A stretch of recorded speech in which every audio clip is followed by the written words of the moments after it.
کسی دیوتا کو بارش کا خدا کہا جاتا ہے، کسی کو آگ کا، کسی کو دولت کا، کسی کو تباہی کا۔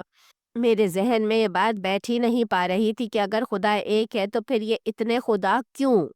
آہستہ آہستہ میں نے ہندو دھرم پر غور شروع کیا تو عقل کی آنکھ کھلنے لگی۔ 8-9 سال کی عمر میں ہی میں نے عقلی طور پر یہ سمجھنا شروع کر دیا تھا کہ مورتی پوجا کوئی لاجیکل دھرم نہیں ہے۔ میں نے محسوس کیا کہ ہندو دھرم میں زیادہ تر باتیں کہانیوں پر مبنی ہیں، ایسی کہانیاں جو انسانوں نے خود گھڑی، خود لکھی اور پھر انہی انسانوں کو خدا بنا کر پوجنا شروع کر دیا۔ رام، کرشن، شیو، گنیش، یہ سب کبھی انسان تھے یا کم از کم انسانی صفات کے حامل کردار۔ ان کے غصے، ان کی خواہشات، ان کی کمزوریاں، حتیٰ کہ ان کی شادیاں اور اولاد تک بیان کی جاتی ہیں۔ میرا سوال یہ تھا، جو خود انسانی کمزوریوں کا شکار ہو وہ خدا کیسے ہو سکتے ہیں؟ میں نے آہستہ آہستہ سمجھا کہ ہندو دھرم میں توحید، ایک خدا کا واضح اور خالص تصور موجود نہیں۔ کبھی کہا جاتا ہے کہ خدا ایک ہے، برہمن کہتے ہیں، مگر عملی طور پر لاکھوں دیوی دیوتاؤں کی پوجا کی جاتی ہے۔ یہ تضاد میرے ذہن کو قبول نہیں تھا۔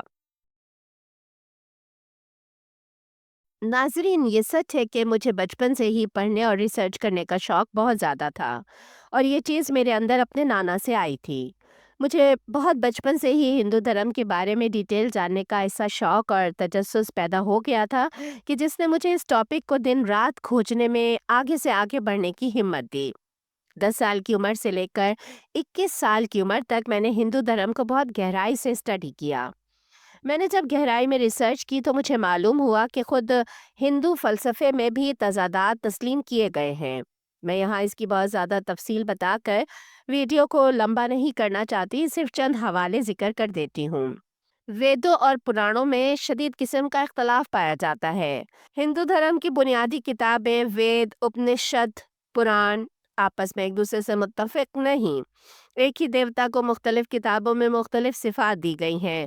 خود رادھا کرشن کی لکھی کتاب انڈین فلسفی میں اس کی پوری تفصیل موجود ہے۔ اسی طرح مورتی پوجا شروع میں ہندو دھرم میں نہیں تھی، بلکہ اس کو بعد میں شامل کیا گیا۔ ابتدائی ویدک دور میں مورتی پوجا کا واضح تصور نہیں ملتا، یہ بعد کے ادوار میں شامل ہوا۔ اس کا حوالہ بھی آپ کو A.L. بھاشم کی کتاب The Wonder That Was India میں مل جائے گا۔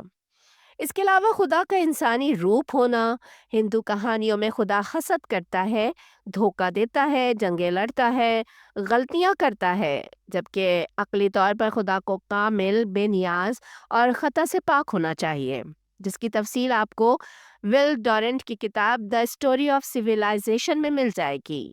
یہ سب باتیں میرے ذہن میں پہلے سے موجود شکوک کو مزید مضبوط کر رہی تھیں۔ جب میں نے ہندو دھرم پر اعتراضات کرنا شروع کیے تو گھر والوں کی طرف سے مجھے غصے اور ناراضگی کا سامنا کرنا پڑا۔ پہلے پہل میرے والدین نے ان باتوں کو بچوں کی نادانی سمجھ کر نظر انداز کیا۔ وہ کہتے تھے یہ بچی ہے، بڑے ہو کر سمجھ جائے گی۔ مگر جیسے جیسے میری عمر بڑھتی گئی، میرے سوال بھی گہرے ہوتے گئے۔ 15-16 سال کی عمر تک آتے آتے میں صرف سوال نہیں کرتی تھی، میں دلیل مانگتی تھی۔